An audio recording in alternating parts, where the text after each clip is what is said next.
Does it really matter who is stronger, Captain Marvel or Super Saiyan Blue Vegeta? Is this a life-changing conversation? Does it influence the world in any way? And the answer is no. But this particular article is just a symptom of a larger problem. That the more you go towards the corporate environment, the less of a quality you're going to get. The more flashy a website, the more money is invested into making it look professional, the less quality you get with the content. This is such a low effort post, and I have seen people that do not do this for a living have better arguments on random internet forums. If you show this to Geekdom 101, the man is going to have an aneurysm. I mean, there are YouTubers that barely put any production value in their stuff.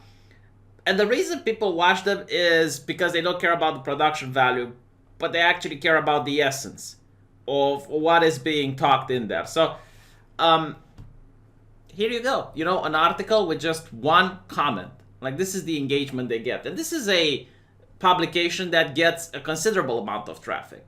I have seen it sourced in a couple of articles by professional journalists. But, you know, it is what it is. So, I personally do not like these types of comparisons between two characters from different universes. It's like, who's going to be better, Vegeta or Itachi Uchiha? I think it's a nice thought exercise, and it's funny to talk about.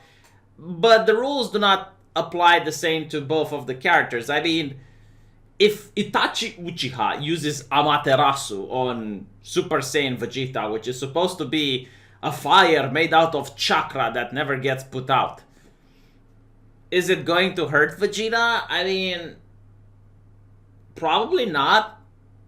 I don't think fire can hurt him, but at the same time, it would probably stick to him forever. Like, he wouldn't be able to put it out, so wherever he walks, he would set things on fire. Is this what it's going to be? Like, I don't know.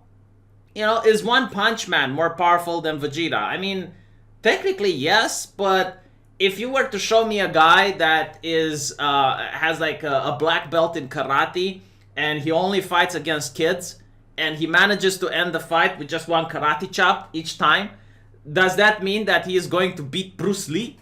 I don't know. He never had to fight Bruce Lee. Maybe Bruce Lee is a lot stronger than all the other opponents. And then you can try to, you know, just find common ground and use like the laws of physics and stuff in order to make it work.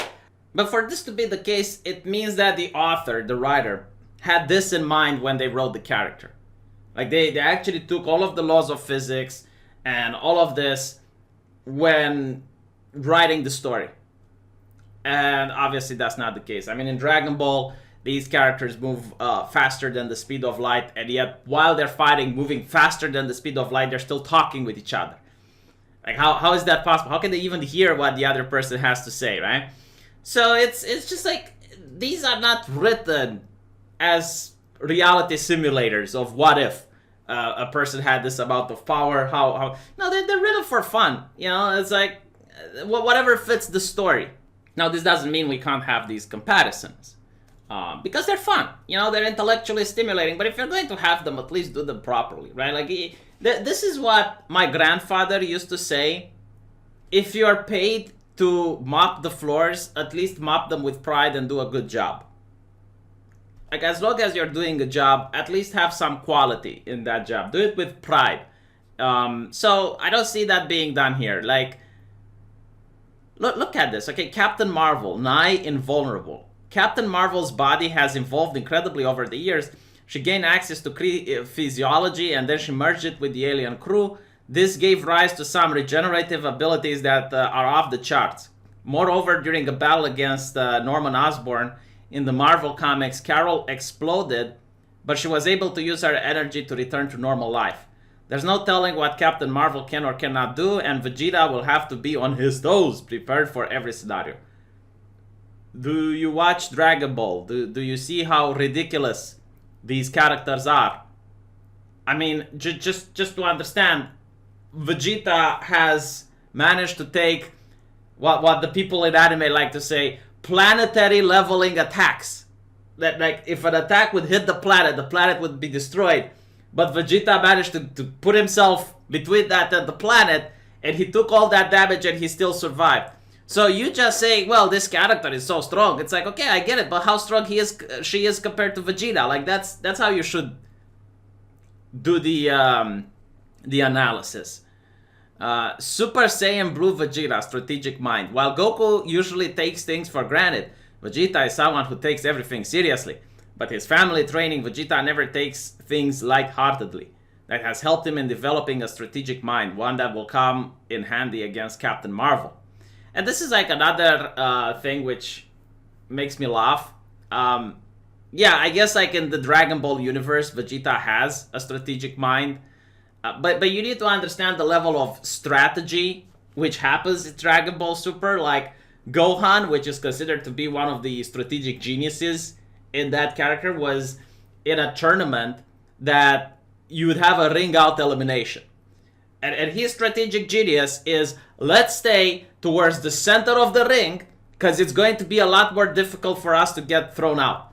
Like that is what counts for strategy in the Dragon Ball universe.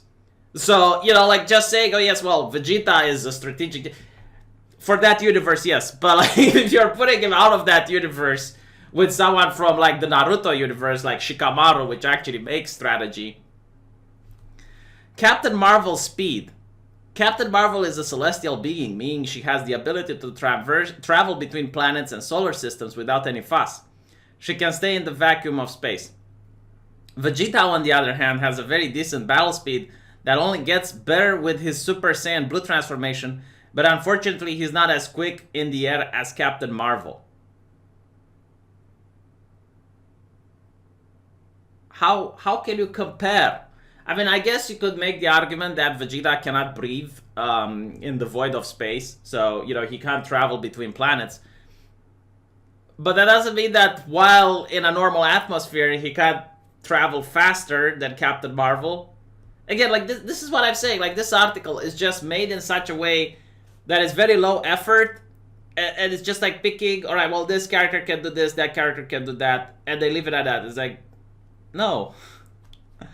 Super Saiyan Blue Vegeta Energy Blast. Captain Marvel is a very good manipulator of energy, but the Saiyan Prince has a slight advantage in ki control.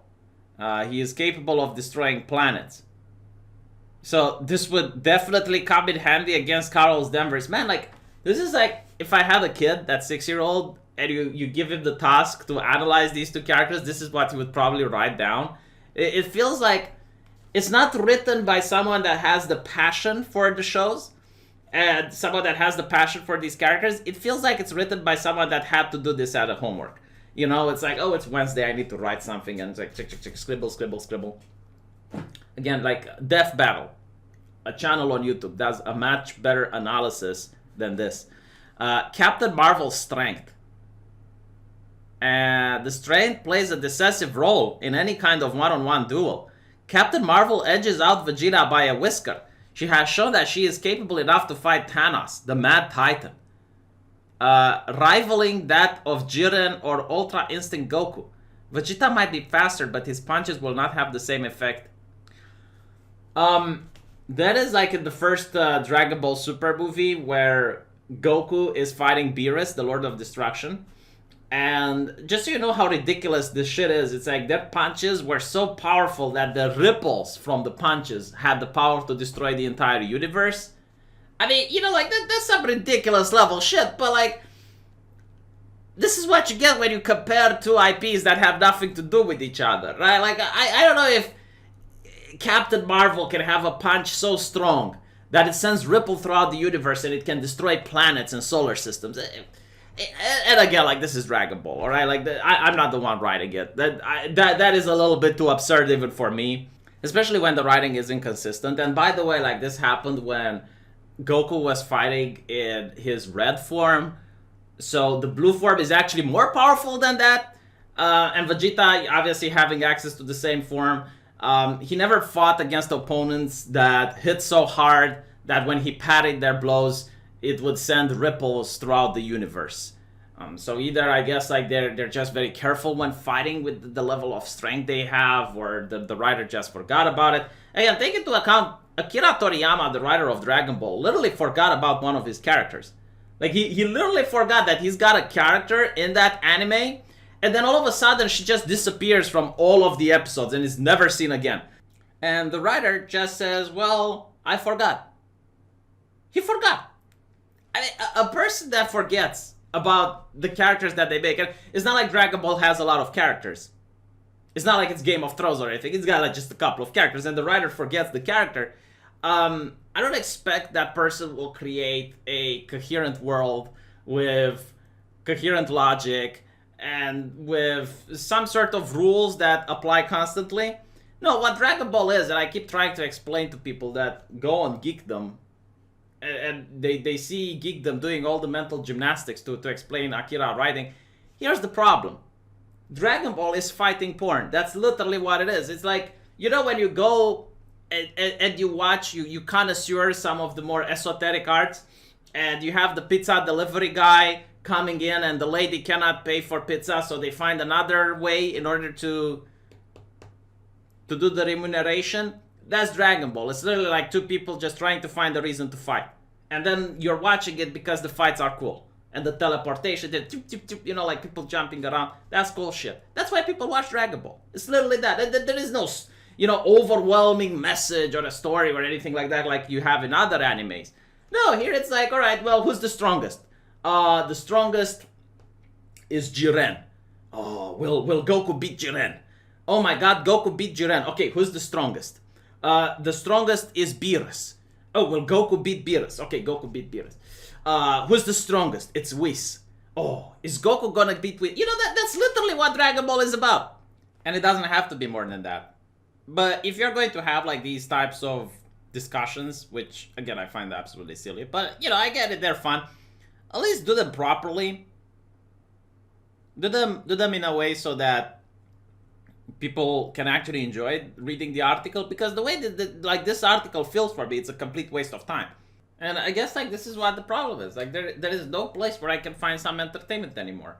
All of the articles are boring as hell. Like there are people on forums that make more intelligent and more entertaining conversation than this. And by the way, not only that, but the forums are getting closed. You know, they're censored, moderated, blah blah blah. Very difficult to just find a person to just talk freely about stuff. Like if I were to make an article, I would say what would happen if Goku was in the Warhammer 40k. You know, that would be an interesting topic. What I think would happen is that the Imperium, like as long as he just stays on a planet, would quarantine the planet, would tell everyone to just stay away from that place, and that was it. You know, a lot of people just expect some combat or anything. It's like, no, the Imperium would just be like, alright, well, that planet is already taken over by some powerful psyker. You know, forces of chaos are dominating that world. No one gets in, no one gets out, blockade it, just put a lid on it, let's pretend it didn't happen. Let me know what you think though. See you guys in the comment section.